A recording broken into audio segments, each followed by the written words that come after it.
குஜராத்தின் போர்பந்தர் பகுதியில் நடுக்கடலில் தீப்பிடித்து எரியும் சரக்கு கப்பலால் பெரும் பரபரப்பு ஏற்பட்டுள்ளது. இது குறித்த கூடுதல் தகவல்களை எமது செய்தியாளர் பாரதிராஜா வழங்க கேட்கலாம்.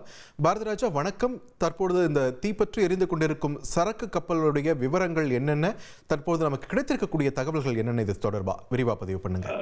கண்டிப்பாக HRM சன்ஸ் என்ற நிறுவனத்திற்கு சொந்தமான சரக்கு கப்பல் குஜராத் மாநிலத்தின் போர்பந்தர் சுபாஷ் நகர் கடற்கரையில் நிப்பாட்டப்பட்டிருந்தது, நங்கூரமிட்டு நிறுத்தி வைக்கப்பட்டிருந்தது. இதுல கிட்டத்தட்ட 78 டன் சர்க்கரையும் 950 டன் அரிசியும் ஏற்றப்பட்டிருந்தது. இது அங்கிருந்து சோமாலியாவில் இருக்கிற பொசாசோ துறைமுகத்திற்கு செல்ல இருந்தது. இந்த நிலையில இன்று காலை அந்த கப்பல், சரக்கு கப்பல்ல திடீர்னு தீ விபத்து ஏற்பட்டிருக்கு. இந்த விபத்து ஏற்படும் போது அதுல கப்பல் ஊழியர்கள், பணியாளர்கள், கேப்டன் என 14 பேர் இருந்ததாக சொல்லப்பட்டது. தீ விபத்து ஏற்பட்ட உடனடியாக தகவல் அளிக்கப்பட்டு 3 INS தபார் கப்பல்கள், தீயணைப்பு கப்பல்கள் அந்த தீயை அணைக்கும் பணியில் ஈடுபட்டது. அது மட்டும் இல்ல, 14 பேரும் தற்போது பத்திரமாக மீட்கப்பட்டனர். முதல்ல இந்த கப்பலை தீயை அணைக்கும் முயற்சியில் ஈடுபட்ட போது தீயை கட்டுக்குள் கொண்டு வர முடியல. இதனால பெரும் விபத்து ஏற்படலாம் என்ற இதுல அந்த தபார்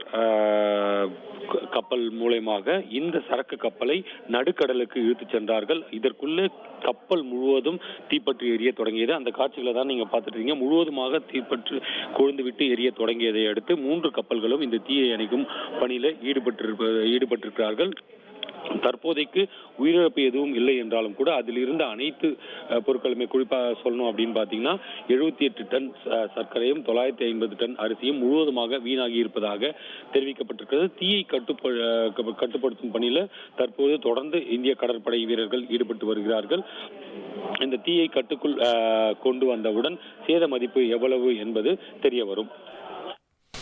நன்றி பாரதிராஜா, உங்கள் விரிவான தகவல்களுக்கு. இனி செல்லும் இடமெல்லாம் செய்தி.